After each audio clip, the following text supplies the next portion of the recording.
You're on a plane, middle seat, row 27. You paid $482, the guy next to you, $139. The woman across the aisle, $261. The guy behind you with the oversized backpack and the free pretzels, $88. And the person up front in the same basic economy row, $602. Same plane, same city, same hour, 5 passengers, 5 completely different prices. Welcome to the airline industry, where the rules of supply and demand aren't just followed, they're finely engineered, calculated, and optimized down to the minute. You're not just buying a seat, you're buying a combination of time, intent, flexibility, and data. And the system that prices those variables, it never sleeps. This isn't chaos. It's called yield management. It began as a way to make sure no seat went unsold, and it evolved into one of the most quietly complex revenue machines on Earth. Your fare isn't just based on where you're going, it's based on how far in advance you book, what device you used, your browsing history, your refund flexibility, and even how often you fly. The airlines know that a family planning their summer holiday 6 months out is shopping for a bargain. A business traveler booking 48 hours before departure? Not so much, and they price accordingly. Every seat on a plane is part of a hidden grid of fare classes, dozens of tiny pricing buckets, labeled with single letters like Y, M, Q, L, or V. Each class has rules, restrictions, and a number of seats allocated.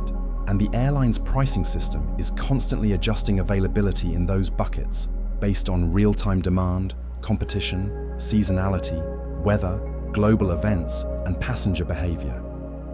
If the flight fills faster than expected, prices go up. If it lags behind, discounts quietly appear on third-party sites. If you search twice and then hesitate, the system remembers.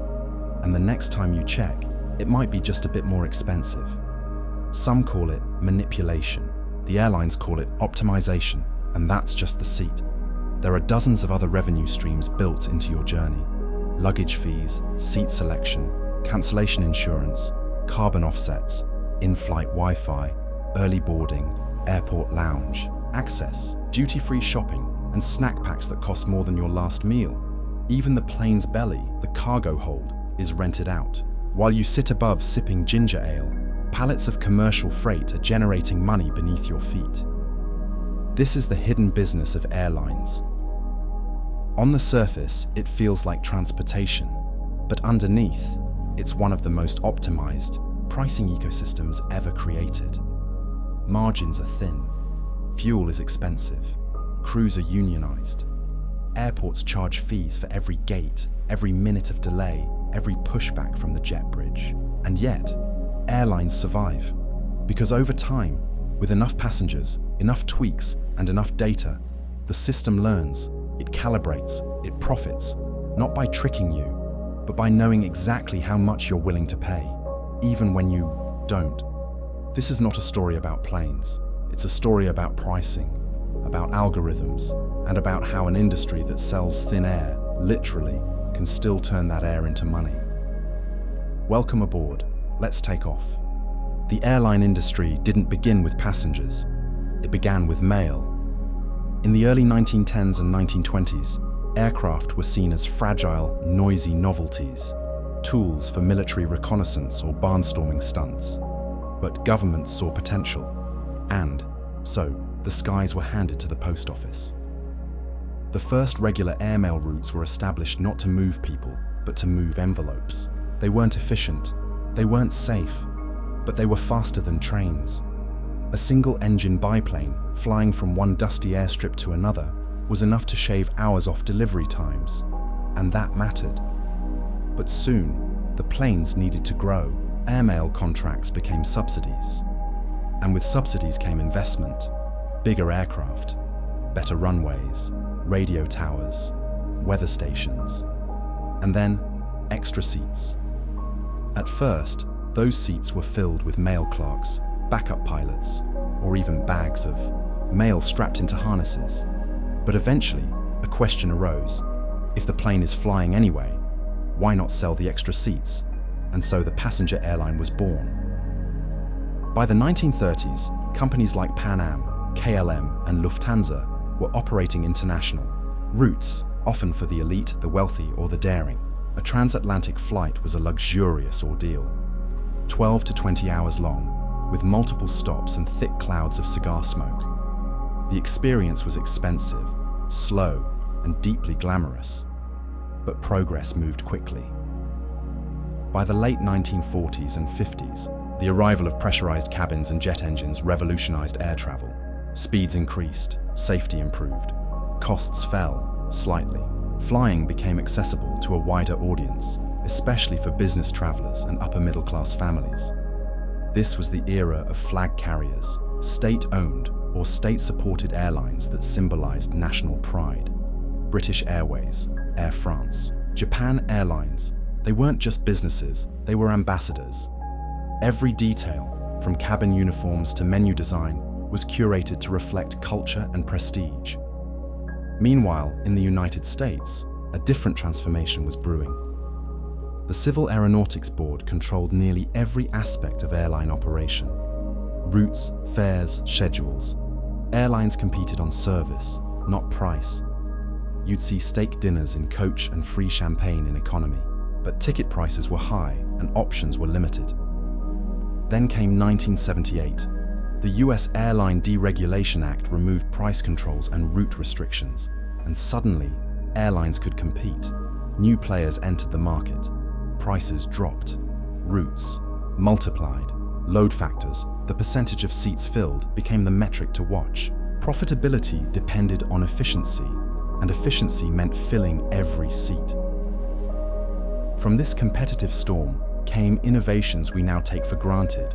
Hub and spoke systems, pioneered by Delta and American.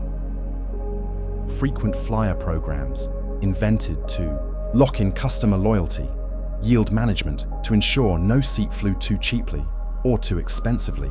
By the 1990s, the skies were buzzing with low-cost carriers. Southwest in the US, Ryanair and EasyJet in Europe, Air Asia in Southeast Asia. Their models stripped flying down to its essentials. One aircraft type, no free meals, quick turnarounds, direct routes. For many, this marked the true democratization of air travel.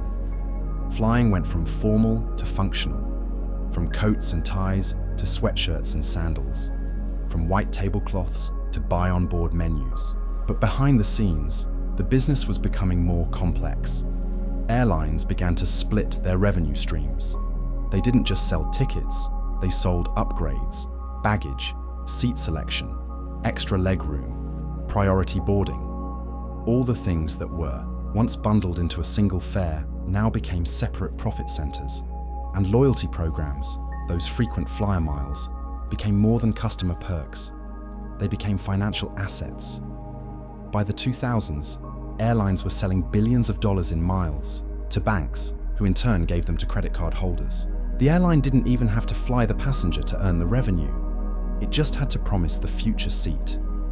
Today, those programs are sometimes more valuable than the airline itself, and through it all, the network grew. Air travel became one of the central arteries of global commerce and culture. A system so vast that on any given day, more than 100,000 flights are in the sky, moving people, cargo, medicine, organs, mail, and hopes from one edge of the planet to another. Of course, there were crises. 11 reshaped aviation security and demand. The 2008 financial crisis tested resilience, and the COVID-19 pandemic nearly shut the skies entirely. But each time, the industry reconfigured. Slower, leaner, but never still. Today, the airline industry is a blend of high finance and tight logistics. A single round-trip ticket may cross 5 currencies, 6 regulatory bodies, 3 alliance partners, and 2 aircraft types, all to get you from A to B in 5 hours. The ticket price might not even cover the cost of fuel, but the upgrades will, the bag fees will, the partner miles, the credit card points, the prepaid Wi-Fi, they'll all help. Because this isn't just a mode of travel anymore, it's a layered business ecosystem, born from mail routes, matured in national pride, and transformed into a global machine of optimization, loyalty, and data. So the next time you board a flight and wonder why seat 12A cost more than 12B, remember, it's not random, it's history, refined, flying quietly beside you at 35,000 feet. You're sitting in seat 22C, aisle seat, economy. You paid $580. You booked last week. You used incognito mode, cleared your cookies, even cross-checked other airports. And you still paid more than the woman next to you who booked on her phone during lunch. How? Welcome to the alchemy of airline pricing, a system that isn't random, but feels like it. The truth is, every seat on a plane is priced like milk in a supermarket that changes cost every minute. And it's not based on weight or size or position. It's based on a complex matrix of variables designed to extract maximum value from every passenger at every moment. It starts with fare classes. Every airline divides each cabin, economy, premium, business, into smaller subclasses. These are called buckets, and they have single-letter codes: Y, M, Q, L, V, and so on. Each bucket comes with its own price and set of rules. Refundable or not, changeable or not, includes bags or doesn't, and most importantly, limited inventory. You may see one plane, one route, one cabin, but the airline sees 30 or 40 virtual layers stacked invisibly across the seats. Let's say there are 180 seats in economy. The airline may release only 8 in the lowest price bucket, another 12 in the second cheapest, 20 in the next one up, and so on. As those buckets sell out, the fare rises. Even if the flight isn't full, the cheapest seats can still vanish because you didn't book early enough or didn't meet the fare conditions. This is called dynamic pricing, and it's managed by automated revenue optimization systems, not humans. These systems scan booking trends, compare similar routes, monitor competitor pricing, check historical data, and adjust fares constantly, sometimes every few minutes. If a competing airline drops its price, your airline might match it for a few seats. If demand spikes because of a holiday or event, prices surge automatically, and once a bucket is closed, it's gone. Even if there are plenty of empty seats, this is how you and your seatmate can pay vastly different amounts, even though you're on the same plane, sitting a few inches apart, flying the same route. Then, there's booking behavior. The system knows that leisure travelers tend to book early, care about price, and avoid weekdays. Business travelers? They book late, fly midweek, and value flexibility over savings. So, a Tuesday morning flight may have higher fares than a Friday night. Why? Because business travelers are more likely to fly Tuesday morning. They need to, and they don't want, a non-refundable ticket. They're not browsing for deals. They're moving with urgency, and airlines design pricing accordingly. There's also the factor of trip length. A one-day round trip might be seen as corporate travel with higher pricing. A 7-day or 14-day return suggests leisure and unlocks cheaper fares. Then comes purchase behavior, where you're searching from, what device you're using, whether you're logged into the airline's loyalty program, whether you clicked on an ad. All of this is tracked, and sometimes it's used to segment offers. Even your search repetition matters. If you look at the same flight 3 times in a day, the algorithm may detect interest and start nudging the fare upward. Not always, but sometimes. It's called price shaping, and it's designed to encourage urgency. The airline's goal isn't to punish you, it's to capture your maximum willingness to pay. That's why seats are so often held in the cart for a short time. Not to give you peace of mind, but to create pressure. Book now, or risk losing the price. The seat isn't really vanishing, but the system wants you to think it might. Now, layer in route competitiveness. A flight from New York to Los Angeles has dozens of carriers, daily frequencies, and airports to choose from. Prices are lower, even when demand is high. But a flight from Salt Lake City to Des Moines, fewer airlines, fewer departures. Less competition means less pricing pressure. Airlines even test psychological thresholds. Instead of $202, a fare might be $199. Instead of $1010, it's $999. This pricing strategy isn't unique to airlines, but it's especially effective here because every fare feels personal. But what about those error fares?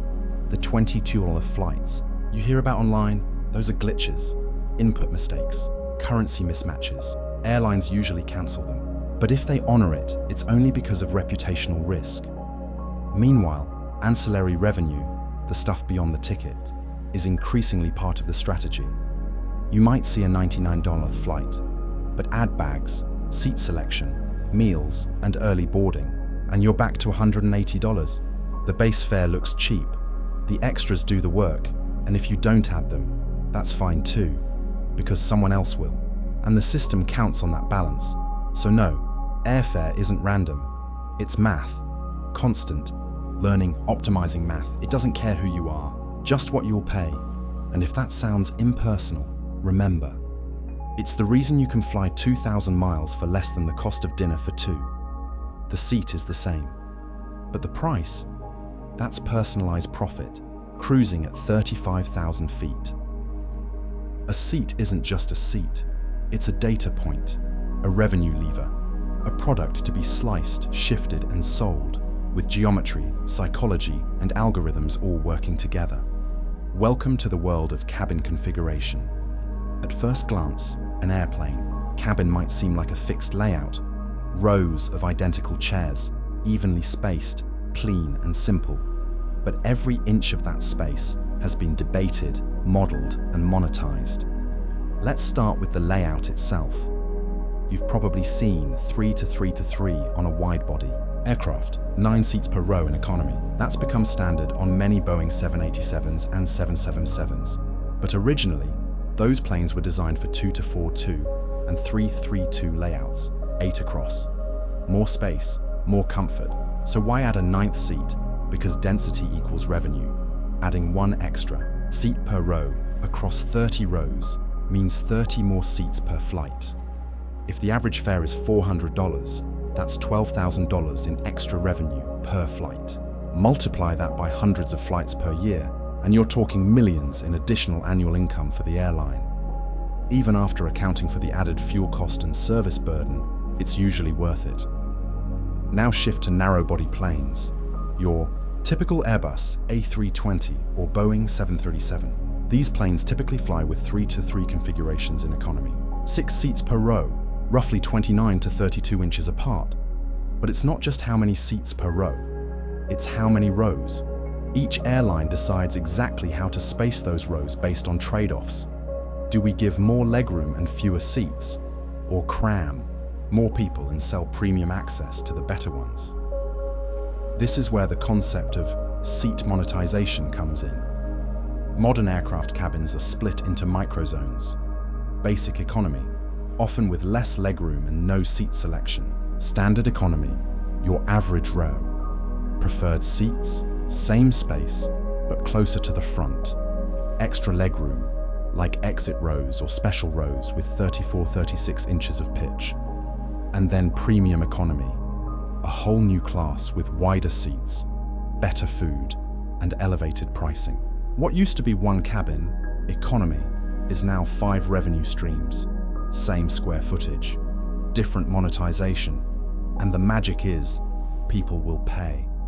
A traveler might book the cheapest economy fare, then add $29 for a better seat. Another might choose extra legroom for $65. A business traveler might not blink at paying $120 more for a Comfort Plus upgrade just to board early and get 6 more inches of space. The airline's cost to offer that space, virtually nothing. The seat's already there. Airlines use heat maps of past booking behavior to decide where to place those upsell seats.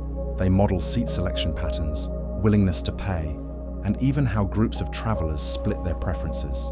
And yes, some even adjust pricing based on who's sitting next to you. Ever notice how middle seats are almost never marked as premium? That's because they're less desirable. But window and aisle seats, especially in exit rows or bulkheads, are prime real estate. The same goes for seats near the front, not because they're physically better, but because they feel more convenient. And when it comes to long-haul flights, configuration becomes even more critical. A wide-body might feature multiple cabins, business class, with lie-flat seats and direct aisle access. Premium economy, for the frequent traveler who wants comfort, but doesn't have a corporate card. Economy, in all its sliced-up variations.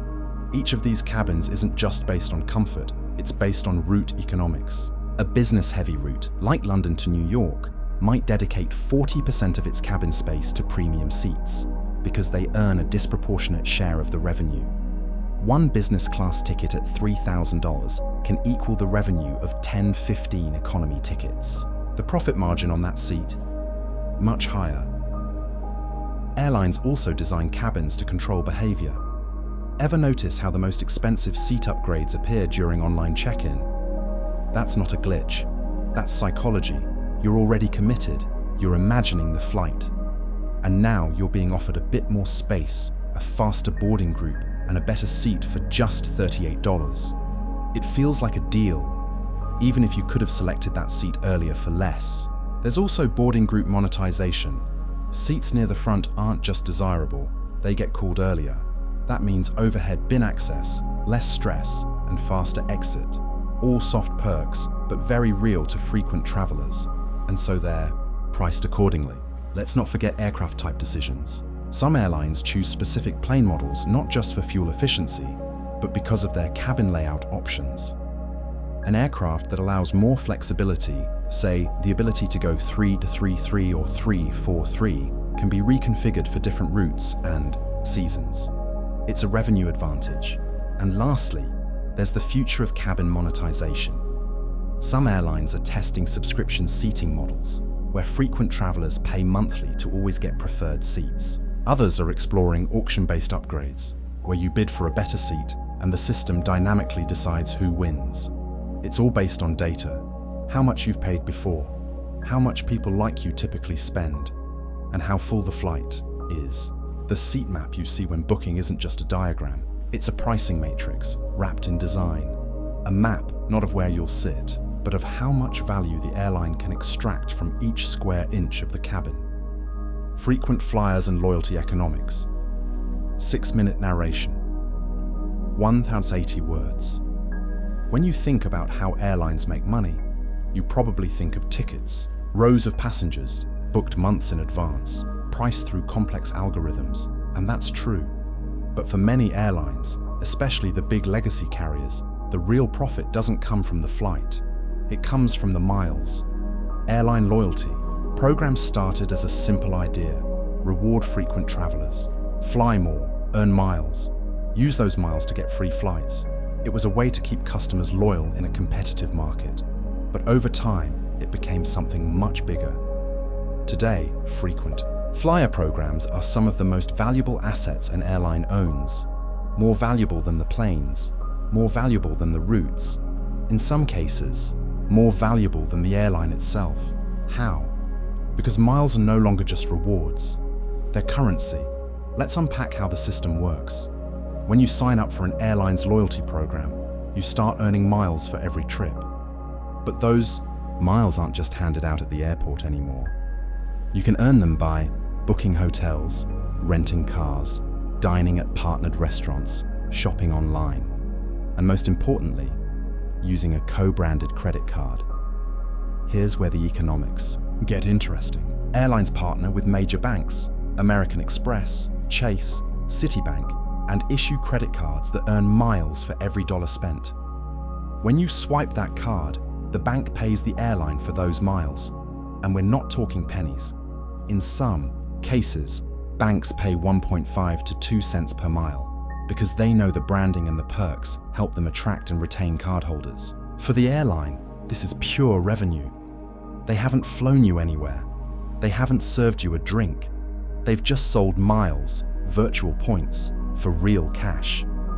In fact, during the pandemic, when flights ground to a halt, many airlines stayed afloat by pre-selling billions of dollars worth of miles to banks. The banks bought those miles in advance, knowing cardholders would earn and redeem them over time. It was a financial life raft. Let's do a quick example. Suppose a bank buys 1 billion miles from an airline at 1.5 cents each. That's $15 million paid to the airline up front. The bank gives those miles to customers as rewards for spending. Customers feel like they're getting something free, but when they redeem the miles for flights, it costs the airline far less than 1.5 cents per mile to fulfill. That's the breakage margin. The difference between what the airline earns selling miles and what it actually costs them to honor those miles. And here's the secret: not all miles get used. Some expire, some sit untouched, some are redeemed for non-flight items like gift cards or headphones, where the fulfillment cost is minimal. This is called breakage, and it's part of the business model. Billions of miles exist on paper, but never leave the system. And that's a form of profit. Now, consider status tiers: silver, gold, platinum, executive, 1K. These aren't just feel-good badges. They're designed to modify behavior. Frequent flyers will go out of their way to maintain status. They'll take longer routes. They'll pay higher fares.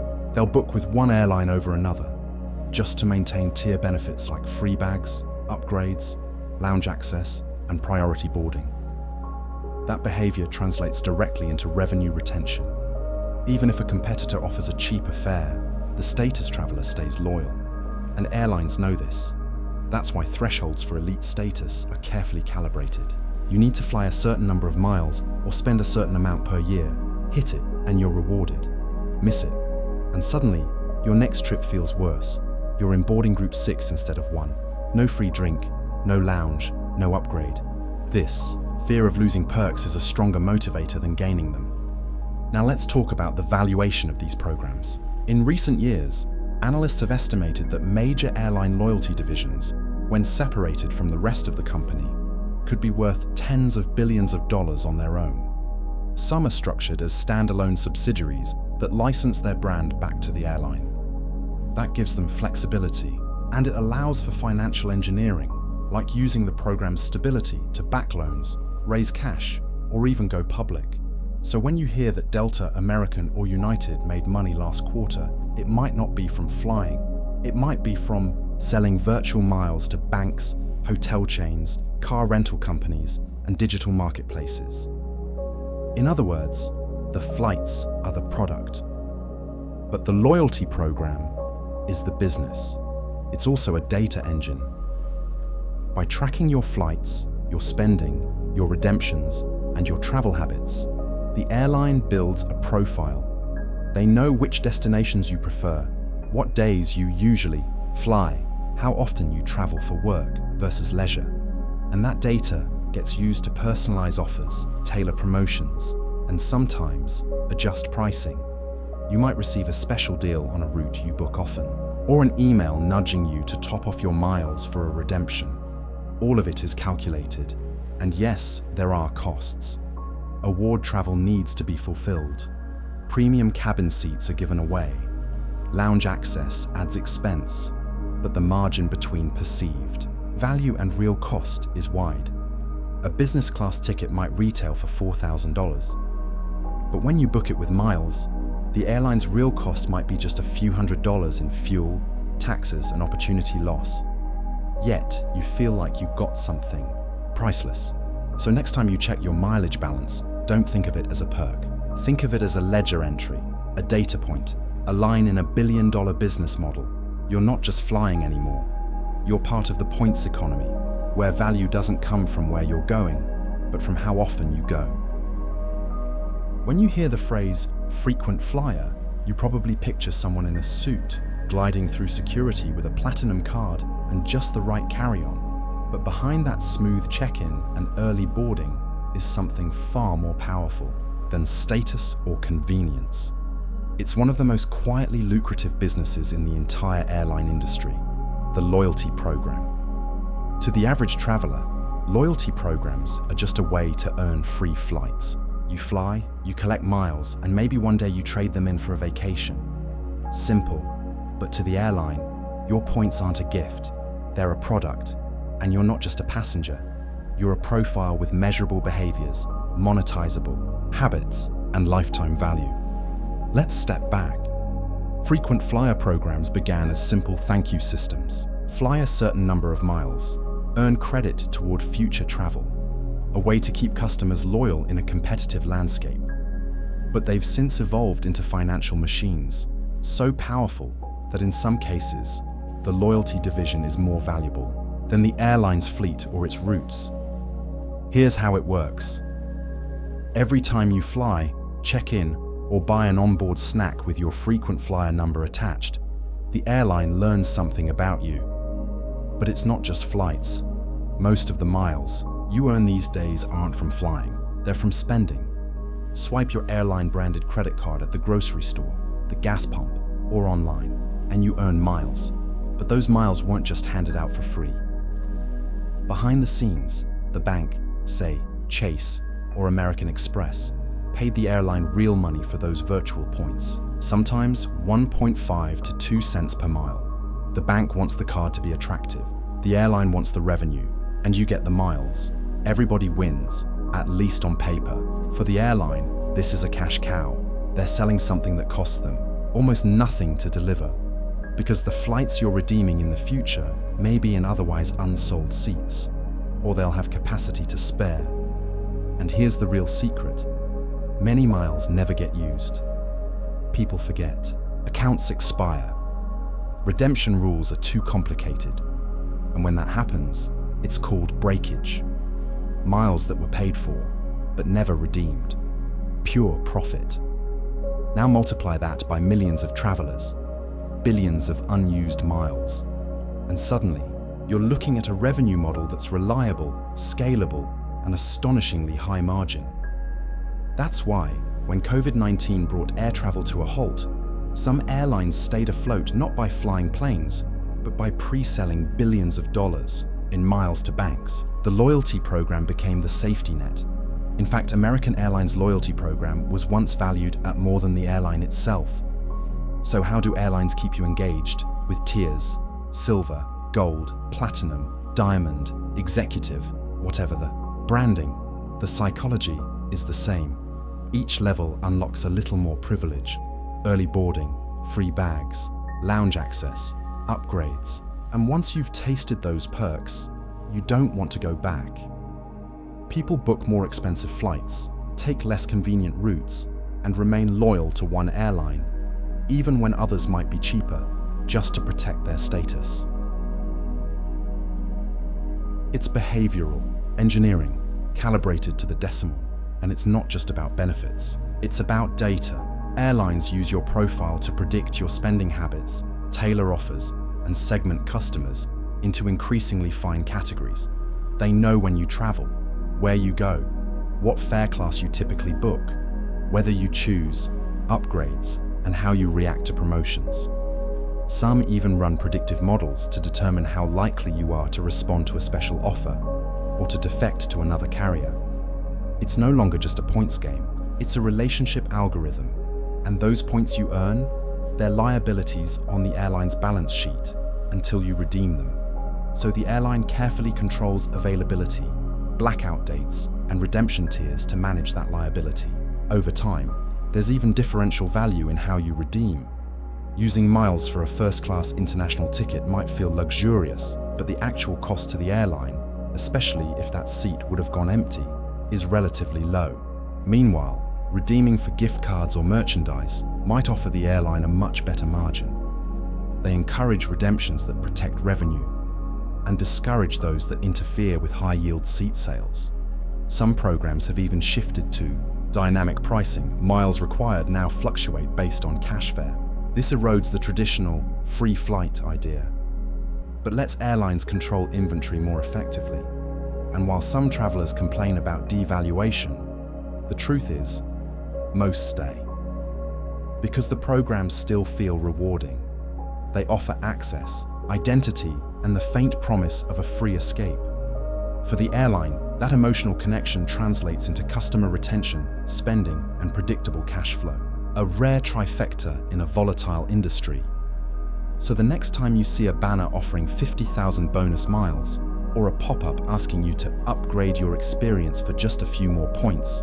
Remember, you're not just a passenger, you're a participant in a billion-dollar marketplace of behavior, trust, and margin. The plane may take you from one place to another, but the loyalty program, it keeps you coming back. The moment your plane touches the runway, an invisible clock starts ticking. Not for you, the passenger casually scrolling through arrival times or waiting for the seatbelt sign to turn off, but for the airline, the crew, the ground staff, and a highly choreographed team of specialists who now have exactly 25 to 40 minutes to reset the entire operation before the aircraft takes off again. This is the world of turnaround logistics, and it runs like a factory floor, scaled to the sky. Let's break it down. As your aircraft slows on the taxiway, it's already transmitting live data to the airport and airline systems. Everything from fuel levels to tire pressure, cabin temperature to remaining lavatory fluid. These updates inform the crew on the ground what needs to be refueled, restocked, inspected, or cleaned. Often, these alerts are processed by centralized operations centers, rooms filled with large screens, flight trackers, and logistics teams working across time zones. Once the plane reaches the gate and the engines power down, the choreography begins. First, the ground crew locks chocks on the wheels and connects the aircraft to ground power and pre-conditioned air. The jet bridge is positioned. Doors are opened, and within moments, passengers begin to deplane through the front while teams enter from the rear. This isn't random. It's a reverse assembly line designed for speed and precision. Inside the cabin, cleaning crews work in teams, sweeping aisles, wiping tray tables, replacing headrest covers, collecting trash. At the same time, catering staff begin the process of removing unused food and beverage items from trolleys and restocking fresh ones from sealed carts. Each airline has its own standards. Low-cost carriers may focus on speed, with minimal offerings to replace. Full-service carriers, especially on long-haul routes, may swap out entire galleys, including ovens, drinks, and plated meals. The food isn't made on the plane. It's prepped in industrial-scale kitchens, often several miles from the terminal. These kitchens resemble high-end factories. Rows of convection ovens, vacuum sealers, blast chillers, and stainless steel prep tables manned by hundreds of chefs, packagers, and inspectors. Meals are portioned, sealed, labeled, chilled, not frozen, and loaded into carts that are timed down to the minute. Each cart is tagged with flight number, departure time, destination, and class of service. Business class receives one menu, economy another. Special meals, gluten-free, halal, vegan, are tracked through a separate channel. Timing matters. Hot food has a safe temperature window that must be maintained across transport, loading, and final reheating on board. Meanwhile, ramp agents are working below. Luggage is offloaded via belt loaders and towed to carousels. At the same time, the new flight's luggage is being staged nearby, pre-sorted by weight and destination. Bags are loaded in a specific sequence to balance the aircraft's center of gravity. Heavy items are placed strategically, sometimes by hand, sometimes by cargo loader. Airlines don't just carry bags, they carry freight. Beneath your feet might be boxes of pharmaceuticals, fresh flowers, electronics, express parcels, or even organs for transplant. This belly cargo is a crucial source of revenue and is managed by separate teams with temperature controls and time sensitivity. Then there's fuel. Jet fuel is pumped in under high pressure by trained technicians who check the aircraft's burn estimates and top off the tanks based on weather, route, payload, and alternate airport requirements. This isn't like filling a car. It's measured in tons, and a mistake can cost thousands or ground a flight. Upstairs, the flight deck receives updated paperwork. The pilots review weight and balance reports, weather updates, NOTAMs, notices to air missions, and confirm flight routing with dispatch. If there's a storm system, volcanic ash, or airport congestion en route, they may receive a new route, optimized for time or fuel savings.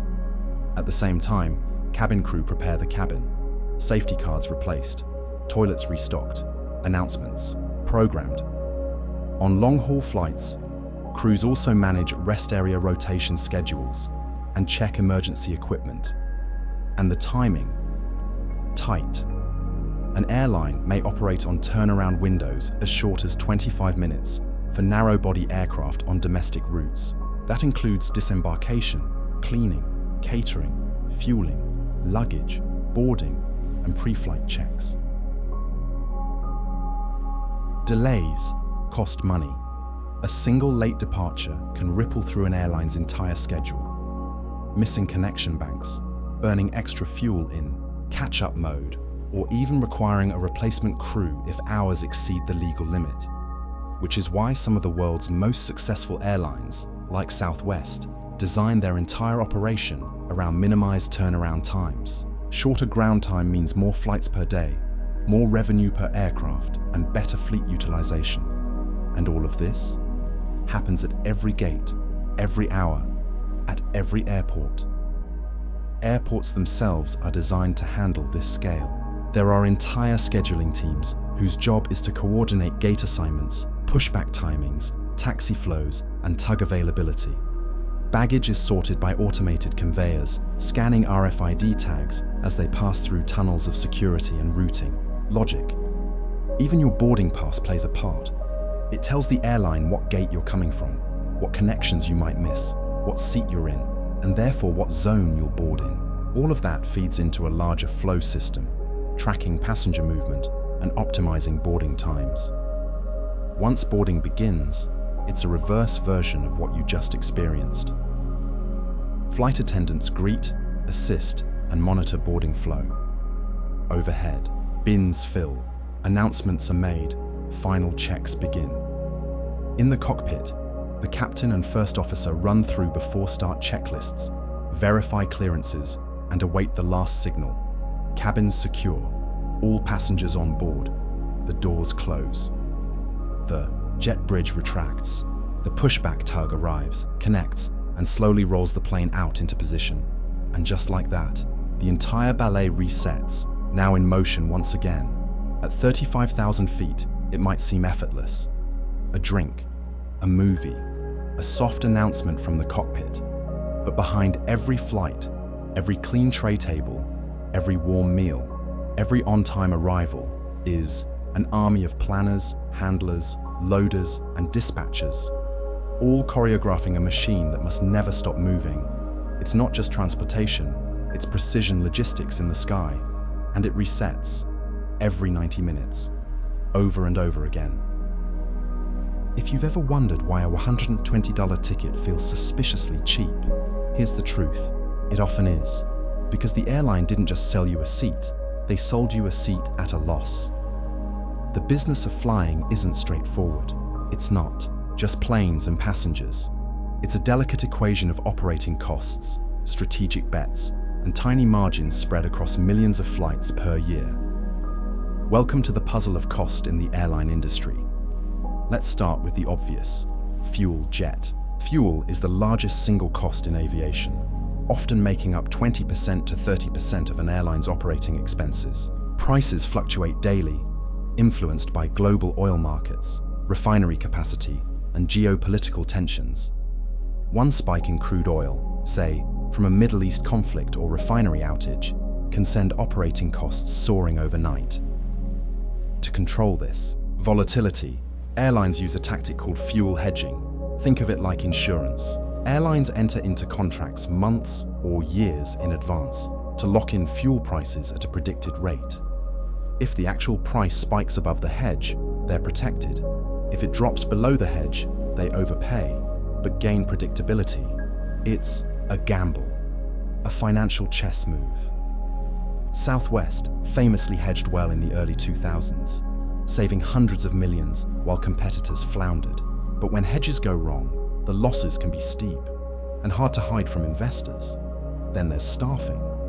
Airlines don't just hire pilots and flight attendants, they employ thousands of mechanics, baggage handlers, gate agents, cleaners, planners, dispatchers, call center staff, software engineers, and more. Labor is one of the airline's fixed costs, and it's rising. Unionized workers in many countries have negotiated contracts with strict terms, minimum rest hours, pay scales, duty limits. These are essential for safety and fairness, but they add to the complexity. A single delay can push a crew over their legal duty time, requiring replacements or a flight cancellation. And pilots? They take years to train and qualify. The global pilot shortage has made them more expensive, and airlines now compete heavily to retain top talent, especially on international routes that require wide-body aircraft.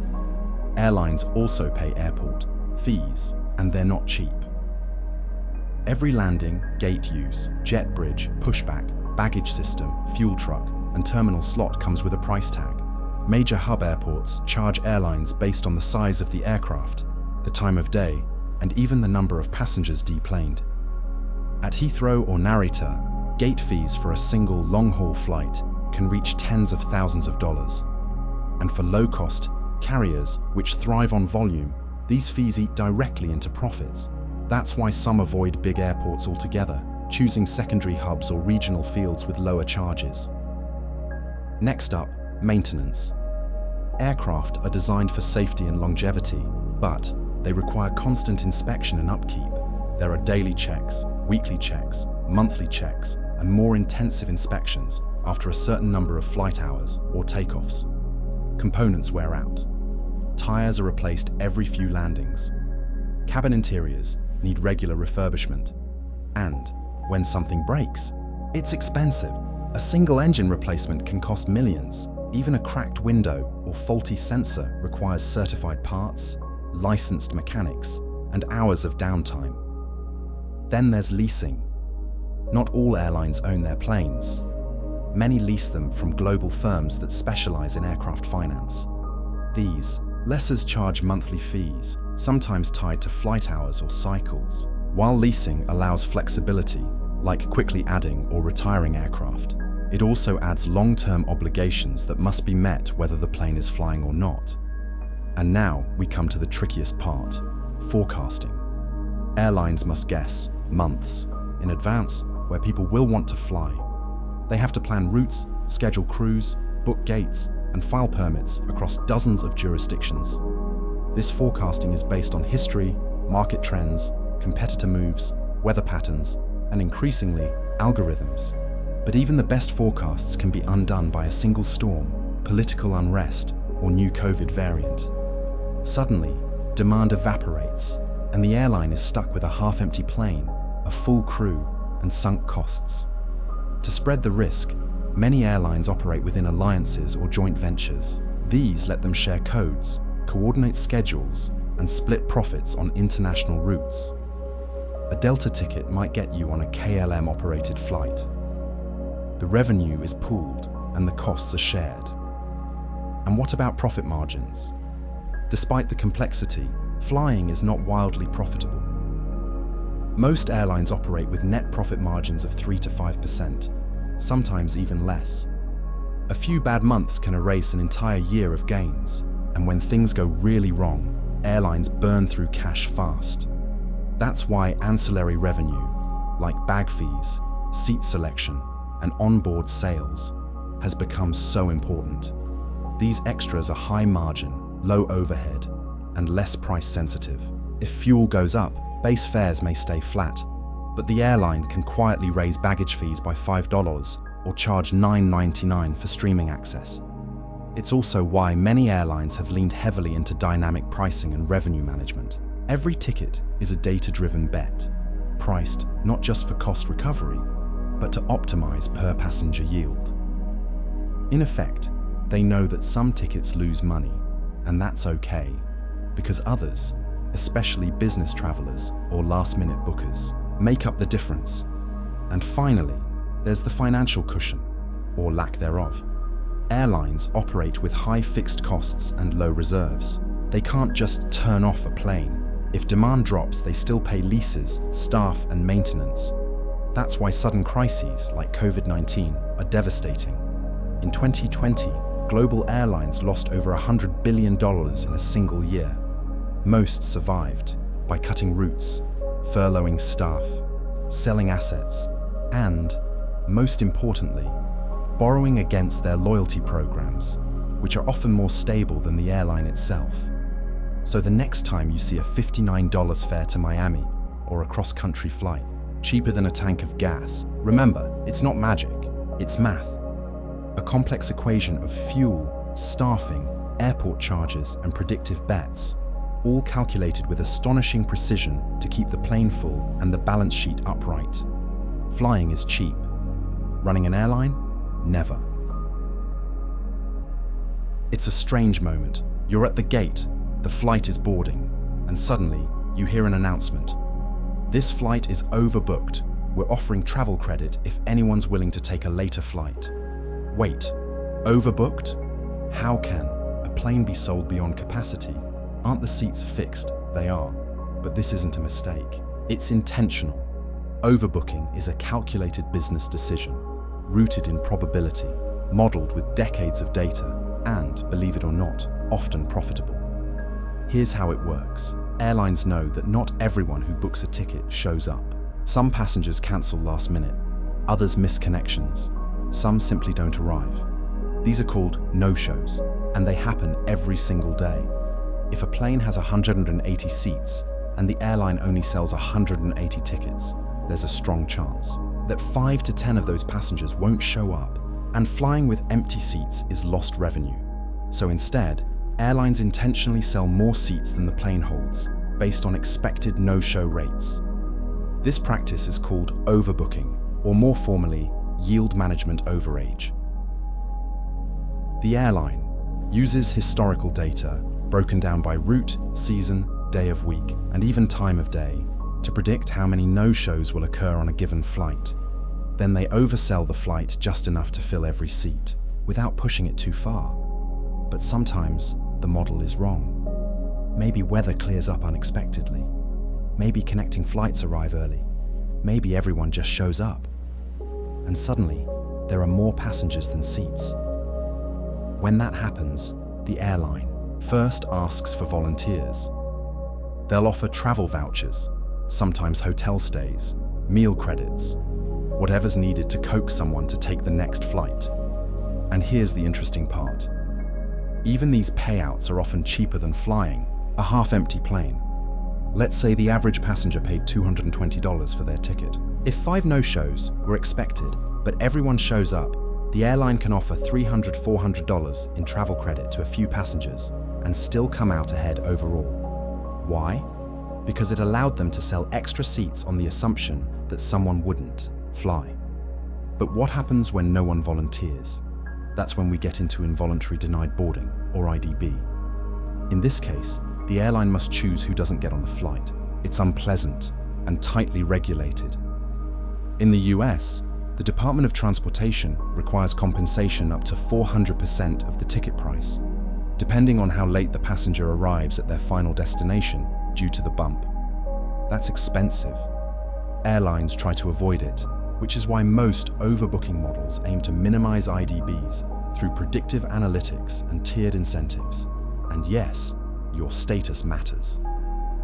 Loyalty members, full-fare ticket holders, unaccompanied minors, and people with special needs are unlikely to be bumped. Lower-tier travelers on discounted fares with no checked bags, more likely.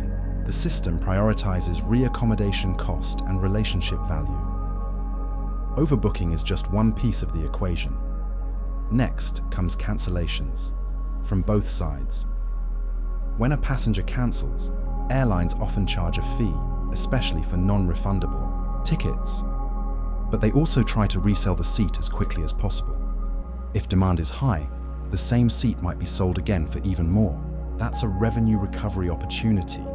When an airline cancels, however, the cost structure is very different. Cancelled flights mean refunds or rebookings, compensation for delays or rerouting crew, and aircraft repositioning potential regulatory. Fines in the EU, for example, flight delays and cancellations can trigger mandatory compensation of up to $600 per passenger. That adds up fast, which is why airlines carefully weigh cancellation decisions, especially when weather or technical issues are involved. Then there's the math behind delays. Every airline tracks a metric called D0, departure zero, meaning an on-time pushback, from the gate. Delays are not only bad for passenger experience, they disrupt the entire network. Imagine a plane that flies 6 segments in one day. If the first flight is delayed 30 minutes, every subsequent flight might need to be adjusted. That affects gate availability, crew duty limits, connecting passengers, ground staff schedules, fuel burn. Flights may fly faster to catch up, using more fuel.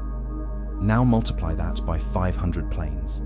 The entire operation can start to unwind from a single storm system or air traffic control delay. So why not build in more buffer time? Because time is expensive. Airlines want planes in the air, not sitting on the ground. Aircraft only make money while flying. The faster the turnaround, the more segments per day, the more ticket revenue, but faster turnarounds, less margin for error. It's a balancing act. So what do airlines do? They run simulations. They model delay probabilities by route and season, crew hour constraints, passenger no-show rates, weather forecasts, aircraft, swaps and spare availability. They even consider the cost of compensation in advance. In some cases, delaying one flight is cheaper than cancelling 2 downstream. In others, rerouting passengers through a hub is more cost-effective than holding a regional jet for 12 passengers. Every decision, who to bump, whether to delay, when to cancel, is a function of operational cost, legal risk, and customer goodwill. And here's the kicker. Airlines don't just model these decisions in real time. They simulate them thousands of times during schedule planning. Months before a flight ever boards, analysts are running scenarios. If Flight 205 from Denver to Chicago is delayed 45 minutes on average in February, what's the downstream risk to Flight 408 to Boston? They build buffers into certain routes. They schedule extra crews at key hubs. They position aircraft to absorb shocks. So when you hear, "We're looking for volunteers to take a later flight," it's not chaos, it's strategy. Because behind every seat, there's a model. Behind every boarding pass, a probability curve. And behind every gate change, a cost-benefit calculation that balances fuel, fees, fairness, and your patience. Flying may look unpredictable, but for the airline, it's all forecastable, just not always preventable. You booked a ticket. It seemed like a good deal, just $49 to fly across the continent. But then came the extras. Want to choose your seat? $10. Bring a carry-on bag? $25. Need to check luggage? $35. Want to board early? Grab a snack? Use Wi-Fi? Each one, $5, $9, $12. Before you know it, your $49 flight costs nearly double. But for the airline, that's exactly the point. Welcome to the airline buffet, a model where ticket revenue is just the appetizer and everything else is a la carte. This isn't just a quirk of low-cost carriers, it's become a core pillar of airline profitability, and it's growing fast. Let's break it down. The term ancillary revenue refers to all the money airlines make beyond the base fare, and in some cases, that beyond earns more profit than the ticket itself. Take checked baggage. Most airlines now charge separately for bags, especially on domestic or short-haul routes. The logic is simple. Some passengers don't need bags, and by unbundling the service, the airline can advertise a lower fare and monetize travelers who require more. In the US alone, baggage fees brought in over $5 billion in a recent year. The beauty, it costs the airline very little extra to carry the bag. It's already flying the plane. But that $30 fee, it drops almost directly to the bottom line. Then comes seat selection. Airlines discovered that people are willing to pay for control. Whether it's an aisle seat, a window, or a spot near the front for quicker exit, passengers value choice. And so, what was once free is now monetized. On some routes, preferred seats are dynamically priced. A window might cost $9 on a Tuesday flight, but $19 on a packed Friday evening departure. And people pay. It's a behavioral upsell. triggered at just the right time during booking, when the emotional value of comfort outweighs logic. Then, there's onboard food and beverage. Decades ago, meals were included. Now, many carriers have turned their carts into mini stores. Sandwiches, coffee, wine, snacks, headphones, each item has a markup. On low-cost flights, this isn't a courtesy. It's a revenue stream. And since airline cabins are closed environments, you're a captive audience. You can't bring liquids through security. You probably didn't bring a meal. So the 4 coffee and 3 cookie, they look reasonable. Next, we have Wi-Fi and entertainment. In-flight Wi-Fi used to be rare, but now it's widespread, offered as an add-on, a subscription, or bundled into a premium fare. For the airline, the infrastructure cost is significant, but once installed, each additional user is nearly free. So that $8 you paid to check your email during the flight, pure margin. Some airlines also offer movies, games, and even shopping portals where you can order products mid-air. It's not about entertainment, it's about creating transaction points at 35,000 feet. And it doesn't stop there. Many airlines offer priority boarding travel insurance add-ons, carbon offset credits, pet transport fees, name change or reissue charges, lounge day passes, credit card offers that reward both the bank and the airline. Each of these is a microtransaction, but across millions of passengers, the revenue stacks up, and here's where it gets even more interesting. Ancillary revenues are more stable than ticket sales. Ticket prices fluctuate with demand, seasonality, and competition. But bag fees, seat selections, and snacks, those stay relatively constant, even in downturns. That's why airlines report ancillary revenue per passenger as a key financial metric. It's not just extra, it's essential. For some low-cost carriers, ancillary fees account for 40% or more of total revenue. Think about that. Nearly half of their income doesn't come from flying. It comes from everything around the flight. In a way, the seat is just a platform, a base product designed to bring customers into a system where they can be offered more. Even the booking process has become part of this buffet. Optional hotel nights, rental cars, airport transfers, luggage insurance, all branded and cross-sold, sometimes earning the airline a commission cut. And let's not forget merchandising experiments. Some airlines have tried seatback shopping, channels.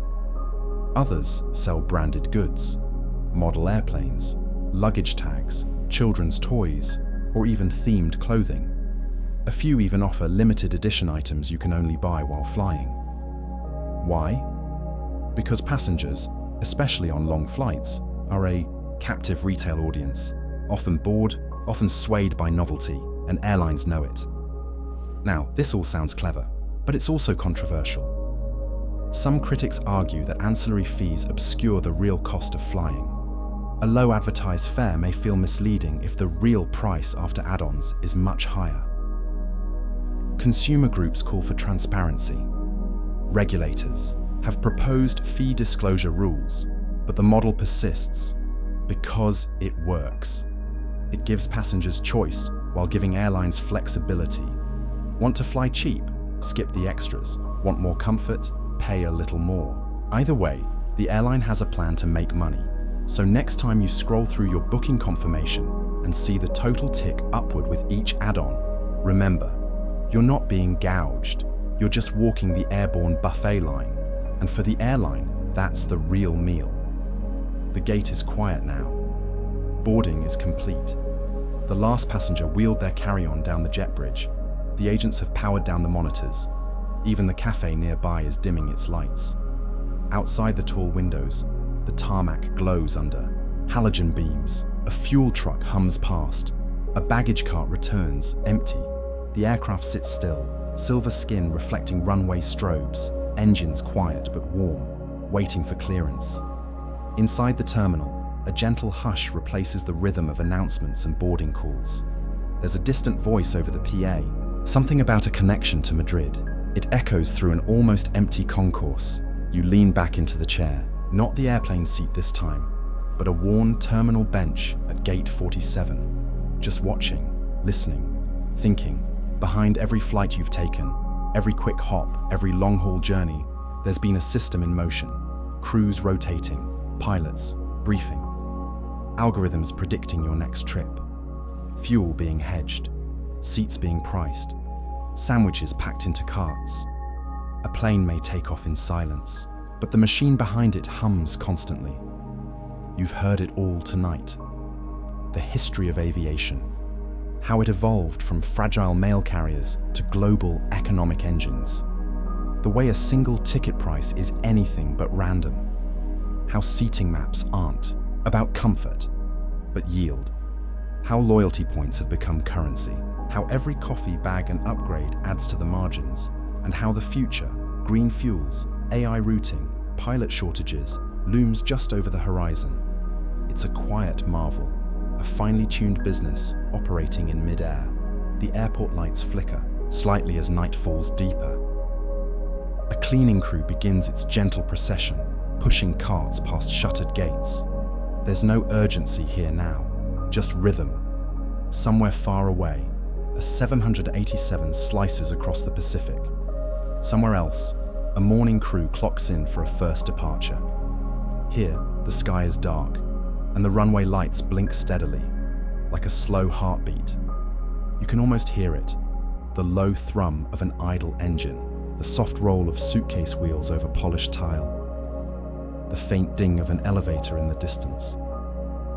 This is the quiet side of flight. No turbulence, no announcements, just the calm hum of an industry that never truly sleeps. And as your eyes grow heavier and the sound fades softly into the background, remember this: even while you rest, the aircraft move, the algorithms update, the gates fill and empty, and the system breathes, one flight, one passenger, one click at a time. Good night from Gate 47, and may your journey, wherever it takes you, be quiet, smooth, and softly lit by the glow of the runway lights.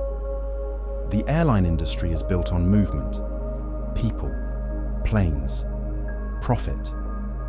But the biggest forces shaping its future, they're not always visible at cruising altitude. Beneath the familiar rhythm of takeoffs and landings, a quiet shift is underway, driven by technology, climate, labor, and evolving expectations. Let's start with sustainability. Air travel accounts for roughly 2 to 3% of global carbon emissions, a small slice, but a growing one. And as climate regulations tighten, airlines are under pressure to adapt. The centerpiece of this effort, sustainable aviation fuels, or SAF. Unlike traditional jet fuel, SAF can be made from used cooking oil, algae, agricultural waste, or even carbon captured from the air. It's designed to drop in to existing aircraft without modifications, while reducing life cycle emissions by up to 80%. But there's a catch. SAF is expensive. Currently, it can cost 2 to 5 times more than regular jet fuel, and supply is limited, accounting for less than 0.1% of global aviation fuel. Still, airlines and governments are investing. Blending mandates are coming, SAF partnerships are growing, and in the long run, cleaner fuel is a hedge against future regulation and reputational risk. Then there's the push for electric and hybrid aircraft. Startups and major manufacturers alike are developing planes powered by batteries or hybrid propulsion. These designs are smaller for regional routes, up to 20 or 30 passengers. Think air taxis, short hops, or even silent night flights between close cities. The upside: lower emissions, lower noise. The downside: batteries are heavy. So, until there's a major leap in energy density, long-haul flights will remain the domain of kerosene, or SAF. While fuel is the future's headline, technology behind the scenes is evolving just as fast. Take AI-driven route optimization. Every day, airlines process vast amounts of data. Weather forecasts, air traffic, turbulence zones, jet stream positions, fuel prices, passenger bookings. AI systems are being trained to dynamically plot flight paths that cut time and fuel, adapt mid-flight, or even reshuffle entire aircraft rotations across networks. One flight saving 1% in fuel might not seem like much, but across a fleet of hundreds of planes flying every day, that's millions of dollars saved and thousands of tons of CO2 avoided. AI is also reshaping crew scheduling, maintenance forecasting, and pricing models. It's not replacing humans, it's scaling insight. But while tech expands, people remain essential, and that's becoming a challenge. There's a growing pilot shortage. Training a commercial pilot takes years, thousands of flight hours, expensive certifications, and many veteran pilots are aging out of the profession faster than new ones are coming in. This shortage puts pressure on airlines, especially in booming markets like Asia and the Middle East. Some have raised salaries, others are investing in cadet programs, simulators, and partnerships with aviation schools. But it's a long-term fix for a present problem. Flight attendants, ground crew, mechanics, all are facing similar gaps. And in a post-COVID labor market, many aren't returning, so automation is helping. Robots now tow aircraft between gates. Self-service bag drops and biometric boarding streamline the airport experience. Remote towers are allowing air traffic control to happen from hundreds of miles away via camera arrays and AI-supported displays. Even the cabin is changing. Cabin retrofits are now shaped by data: what customers pay for, what they complain about, what they Instagram. Seatback screens are giving way to streaming from your own device. Lighting systems simulate circadian rhythms. Wi-Fi is improving, and dynamic pricing means every seat, snack, and upgrade is tuned to your profile. Looking further ahead, new aircraft types are on the horizon. Supersonic jets, like those from Boom Supersonic, promise to bring back 4-hour transatlantic flights. Hydrogen-powered concepts are being tested by Airbus and others. Urban air mobility, yes, flying taxis, is attracting billions in investment. Not all of these will take off, but the direction is clear: cleaner, faster, smarter. Finally, there's the changing shape of travel demand. Remote work has redefined business travel. Bleisure, blending business and leisure, has grown.